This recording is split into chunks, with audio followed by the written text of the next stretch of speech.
Plaintes et doléances du corps des boulangers, jardiniers, hôteliers, cabaretiers, traiteurs, meuniers, fourniers de la ville de Guingamp, dont Bernard Thomas, boulanger, comme député élu par ledit corps de métier, rendra compte pour eux à l'hôtel de ville de Guingamp lors de l'assemblée du tiers-état aux municipalités de la ville du 31 de ce mois. Primo.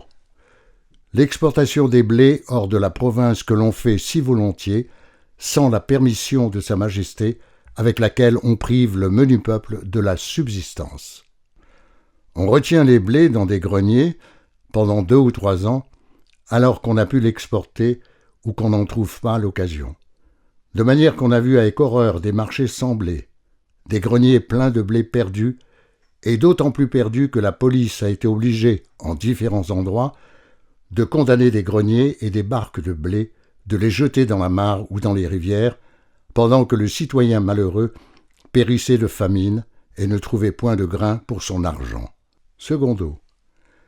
Dans l'administration de la justice, il se commet un grand abus au préjudice des peuples, en ce que, par des protections et par des négligences impardonnables, les procès deviennent non seulement ruineux, mais éternels. Un autre inconvénient aussi dangereux et aussi pernicieux résulte de la multiplicité des juridictions et des différents ressorts qu'on leur a donnés.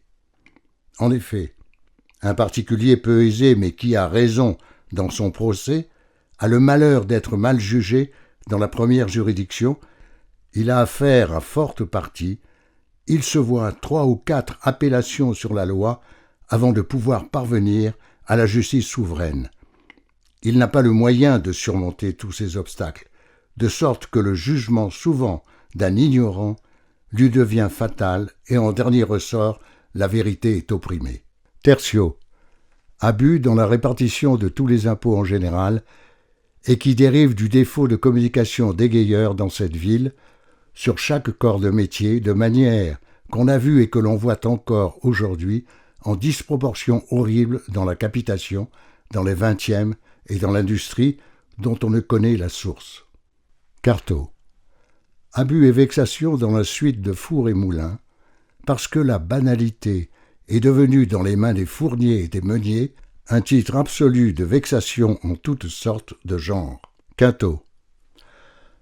Abus et vexation pour les logements des gens de guerre et casernement, en ce qu'il n'y a pour ainsi dire que la moitié de la ville et faubourg qui y contribue, et que les nobles n'y contribuent jamais, toute presse et toute quantité de troupes qu'il y ait.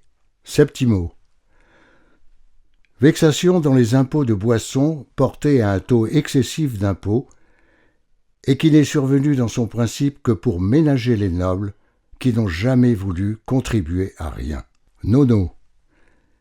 Vexation dans les droits convenanciers de cette Basse-Bretagne, en ce que l'agriculteur chargé d'une famille nombreuse se voit exposé à tout moment d'être jeté dehors si au bout de chaque 9 ans, il n'a pas à la main le tribut énorme qu'il plaira à son seigneur foncier de lui imposer. Vexation encore, parce que l'on rend ce pauvre colon garde naturel, dit-on, des bois de sa tenure, dont il ne peut pas prendre un pouce, si ce n'est les émondes, pour accommoder sa charrue ou sa charrette, pour une barrière, une poutre ou un soliveau. Sans parler de quantité d'autres événements malheureux, qui résultent de ces congéments par le désespoir de ceux qui, se voyant privés de toute ressource, en veulent à ceux qu'ils ont mis dehors, dont résulte souvent la mort ou l'incendie.